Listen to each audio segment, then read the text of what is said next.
we're happy to take anything that's on your mind, anything you want to comment on, get outraged about.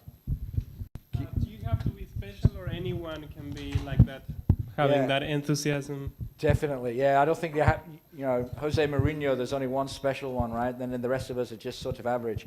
Yeah, I think this idea that you're born leaders and born still a lot of rubbish, really. It's how much do you want it, how much do you believe, how much do you want to fail, learn, and fix fast. This is humans talking to humans. So yeah, if you have enthusiasm, edge, and energy, they're not superpowers, man. But most of the world are sitting there going, oh, it's all very nice, isn't it? I like it here. I don't want to do this too hard. Right? Yeah. You don't have to be special, just focus. Focus, focus, focus. Forget this multitasking crap, right? There's a lot of rubbish saying, oh, we women are so superior to you men because we can multitask. Yeah, you can do everything badly. It's great all at the same time. It's fantastic. My kids, the same thing. They can't do anything well. That is not the way to win as an entrepreneur, multitasking, right? It's all very trendy. It's just being average at everything. Focus hard, man. Deal with that piece of paper or that problem right here, right now with energy, edge, and enthusiasm. Nail it, execute it, and fix it. Then do the next one, and then the next one, the next one. This multitasking is not something we can do. We always lose something. And for you to win, you have to be at the top of your game. Peak performance, in flow, focused. Focus is everything. Yeah. Hey, I work for a big company. Are there any left? And I Who's the big company you work for? Yellow Pages. So a company that needs to be disrupted. Shit, that's a hell of a, yeah. Well, we at Telecom, we disrupted it and sold it to... Brilliant move, right?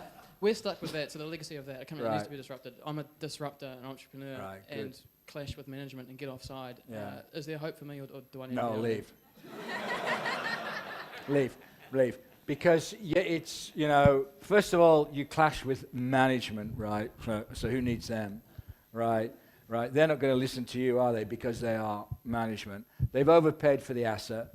They can't sweat it. What's it called? Yellow Pages. I mean, that's like...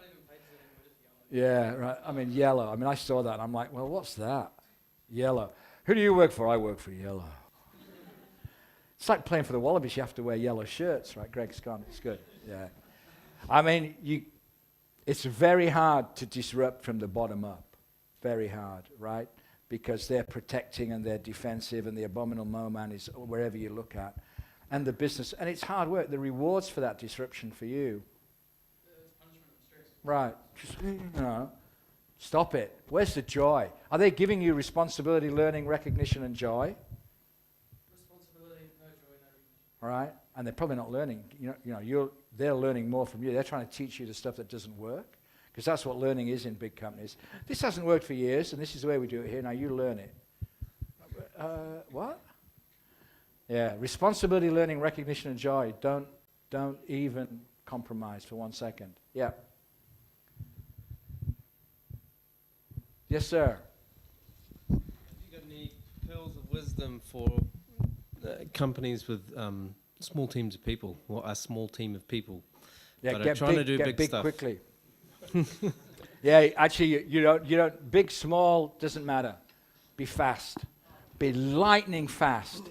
So, right, it doesn't matter anymore. Size is no longer a predictor of success. Size, scale, and all that kind of stuff doesn't matter. So the thing you've got to be is fast and focused, because your competitor probably won't be either. Right? I work at Telecom. I know what I'm talking about. I'm on the board of Telecom, right? So to be fast and focused is your competitive advantage. Fast, focused, flexible. Think of the winners of your people. You've got to think like a surfer. Catch the wave before the other blokes see it. Ride that wave to the max. Get out before you wipe out. And catch the next one. So that they're always one wave behind you. So think like a surfer. Yeah. Ma'am. Say that again.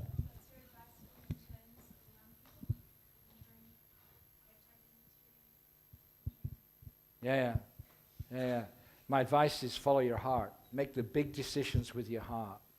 So don't go and intern somewhere that's got a big name or a big brand, unless it's Sanchez. Follow your heart. Go somewhere where you're going to get responsibility, learning, recognition, and joy. Interns are people just like me and you, right? We have 25 interns currently in New York, and I had them all come and see me at the end of their, whatever it was, 2 months, whatever they do, and ask them what they'd done and what they'd learned. That was fantastic. We put them to work straight away. We don't have all this learning how to, staple a piece of paper together. Just go to work. We don't have enough people, so interns for us are just great, free sweat labor. Hire really bright, happy, enthusiastic, energetic interns and get the fuck out of the way. Because there's nothing they can do to screw anything up. Because we're just in advertising. I mean, it's not really important, is it? It's a bit of a laugh. Yeah, follow your heart. We'll take one more after that and then thanks, time. No. Or you can keep asking questions if you want to, right? Don't be bossed around by her. Right? Asking me questions is worth hundreds of thousands of bucks for you, bucks. Yeah, what? Instagram world, how big are the opportunities out there? I mean, they're as big as you want them to be. They're as big as your imagination, as big as, I think it's unstoppable, honestly. Yeah. So do you, right? Yeah, you'd be right. Okay, one more before we get on the piss, or more than one. Yes, ma'am. I've got a bigger one. Oh, maybe not. Would you consider yourself an entrepreneur? And yes or no, what do you define as an entrepreneur? Yeah.